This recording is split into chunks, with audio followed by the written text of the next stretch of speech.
कायदा जो आहे तो संसदेत मंजूर झालेला आहे. खरं तर शिवसेनेच्या खासदारांनी याला विरोध केला, त्याच्यामुळे टीका होती आहे. एकूणच कसं बघता या सगळ्या विधेयक मंजुरीकडे? खरं तर काल वक्फचं विधेयक जे पास झालं त्यासाठी मी मोदीजी आणि अमित शहाचे खरंच आभार मानू. ज्यांनी पण ह्या विधेयकाच्या बाजूनी मतदान केलं त्या सगळ्या खासदारांचे पण आभार मानते. आणि एक खरं तर एक आनंद आहे की हे विधेयक आपल्या इथे पास झालं आणि त्याच्यामधल्या ज्या तरतुदी ज्या आत्ता कायद्यानुसार बदलण्यात आल्या, ज्या 2013ला जे वक्फचं अमेंडमेंट केली होती त्यातल्या बऱ्याचशा तरतुदी ह्या समाजाला पण म्हणजे मुस्लिम समाजाला पण त्याच्यामध्ये फायदेशीर नव्हत्या. अशा बऱ्याचशा तरतुदी बदलण्यात आल्या आणि खूप दिवस ह्या कमिटीनी त्याच्यावर अभ्यास केला, चर्चासत्र झाली, खूप सारे लोकांचे आपण मतं घेतली आणि काल हे बिल पास झालं. आम्हाला आनंद आहे आणि मला असं वाटतं की सगळीकडे एक आनंदाची लहर आहे. कारण या बिलाच्या निमित्ताने आपण आता वक्फ बोर्डच्या संदर्भातल्या ज्या पण केसेस येतील किंवा ज्याच्यावर अन्याय झाला असेल ते आपण कोर्टात जाण्याची मुभा या बिलाच्या अनुषंगाने दिली. त्यातली ही एक अमेंडमेंट आहे. त्यामुळं आम्हाला खूपच आनंद आहे आणि आम्हाला सगळ्यांनी ज्यांनी साथ दिली त्यांचे आम्ही आभार मानतो. मॅडम, वैद्यकीय शिक्षण मंत्री पण आपण आहात, राज्यमंत्री आहात. या ठिकाणी नाशिक सिव्हिल रुग्णालयामध्ये काल लहान मुलांच्या वॉर्डमध्ये शॉर्ट सर्किट झालं आणि सगळी 64-65 मुलं सगळी हलवावी लागली. या ठिकाणी प्रश्न असा आहे की कुणी म्हणतं आहे की तो सिव्हिल रुग्णालयाचा जो चार्ज आहे तो याच्याकडे कॉलेजकडे आहे, महाविद्यालयाकडे आहे. सिव्हिल रुग्णालयाचे अधिकारी असं म्हणत आहेत आणि कॉलेजचे म्हणत आहेत की सिव्हिल रुग्णालयाकडे आहे. तर नेमकं त्यामुळे हेळसांड होते मोठ्या प्रमाणात रुग्णांची आणि रोज कंप्लेंट असतात. काल एक मोठी दुर्घटना होत होता. खरं तर आत्ता तुम्ही विचारलं, मला त्याच्यासंबंधी एवढं माहिती नाही कारण मी रात्री नाशिकमध्ये पोचले. पण मी यासंबंधीची माहिती घेऊन पण जी शंका जी आहे तर मोस्टली जेवढी पण ही महाविद्यालय आणि सिव्हिल रुग्णालय हे संलग्नच असतात. त्यामुळे त्याच्यामध्ये त्यांनी कोणी काय स्टेटमेंट देते ते एकदा तपासून बघून निश्चितच त्यावर कारवाई करेल. निश्चितच चौकशी त्याची केली जाईल. परिषदेची निवडणूक अर्धवट थांबवावी लागली.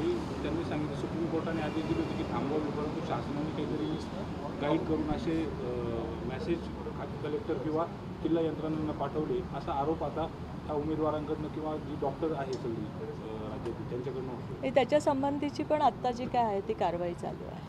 सुप्रीम कोर्टाने सांगितलं जोपर्यंत सचिव नाही तोपर्यंत अशा निवडणुका घेऊ नका. शासनाने घाई गडबड करत अवर सचिव दर्जाचे अधिकारी नेमले, निवडणुका पार केल्या. जे याचिकाकर्ते होते ते पुन्हा कोर्टात गेले आणि कोर्टाकडनं पुन्हा निवडणूक थांबवण्यात आली. नाही, मला नाही असं वाटत की ह्याच्यामध्ये काही चुकीचं घडलेलं आहे. कारण निवडणुका घेणं हे गरजेचं आहे. आपल्याला खूप सारे लोकांना जर न्याय द्यायचा असेल तर आपल्याला ह्या काउन्सिलची गरज असते आणि त्यामुळं निवडणुका घेताना आता जे कोणी कोर्टामध्ये गेलेत त्यांची काय भूमिका ते कोर्टामध्ये सादर करतात त्याप्रमाणे आम्ही कारवाई करू. मेडिकल कॉलेजेसमध्ये जे काही कोर्सेस आहेत त्या ठिकाणी ॲडमिशन घेताना जी काही फीज लागते त्यासाठी गव्हर्नमेंटने काही नॉर्म्स ठरवून दिलेत आणि त्या फीज संबंधात काय काय तुम्ही घेतात, कशासाठी घेतात याचं संपूर्ण वेबसाईटवर प्रत्येक महाविद्यालयाने टाकणं आवश्यक आहे. मात्र ही फी अवास्तव असल्याचं समोर येतं आहे आणि ज्या सुविधा मिळायला पाहिजे त्या सुविधा मिळत नाही.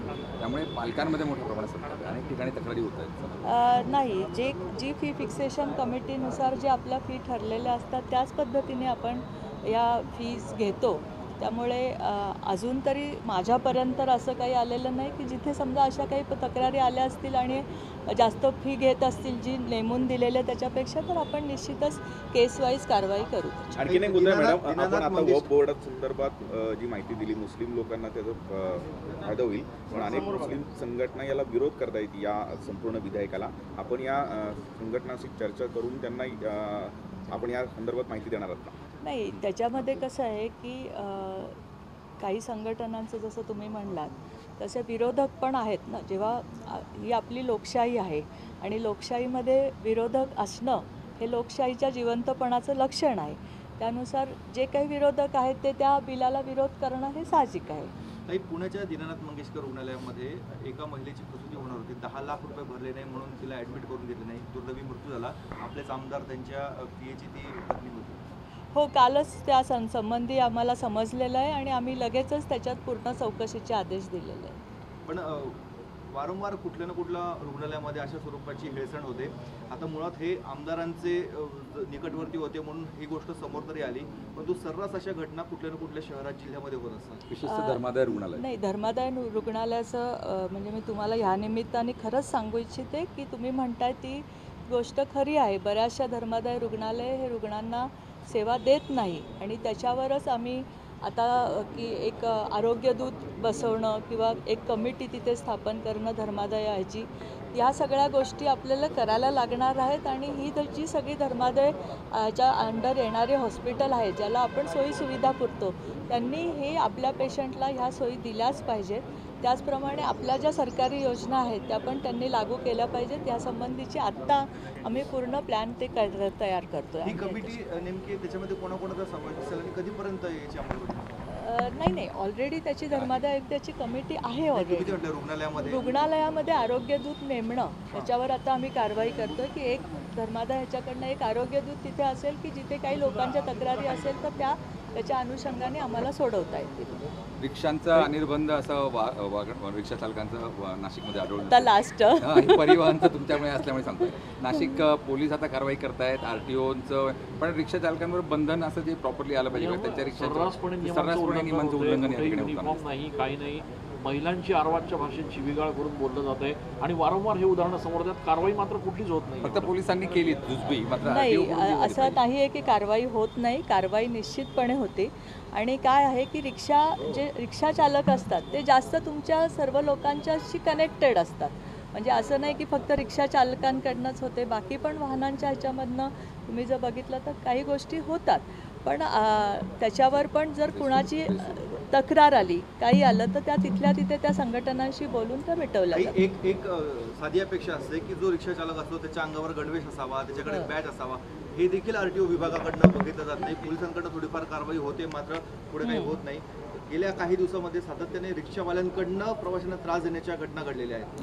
नाही, आता तुम्ही जर बघितलं असेल तर रिक्षा पण सगळ्या ऑनलाईन बुक करणं वगैरे ह्या ज्या गोष्टी आत्ता चालू झालेल्या आहेत त्याच्यामुळं बऱ्याचशा संघटनांच्या प्रतिनिधी त्याच्यात आपल्याला उलटं ते मदत करत आहेत की आमच्या ज्या आता रिक्षाचं समजा त्यांचं असं आहे की आमचा बिझनेस कमी होतो आहे, तर आमचा बिझनेस कमी होतो आहे तर समजा आमचे लोक काही चुकीचं वागत असतील तर त्याच्या संबंधीची कारवाई आम्हीच आमचं करू असं संघटनांशी पण आमचं बोलणं चाललेलं आहे. आणि मला असं वाटतं की होईल. शेवटचा प्रश्न मॅडम, महाराष्ट्र आरोग्य विद्यापीठामध्ये महाराष्ट्र आरोग्य विज्ञान विद्यापीठामध्ये रॅगिंगचे मोठे प्रकार झाले आहेत, बरेचसे बातम्या. मला खरं आता ॲक्च्युली तुम्ही हे केलं त्याच्यामध्ये आता बाद झालं, बाकी सगळं एवढं माहिती.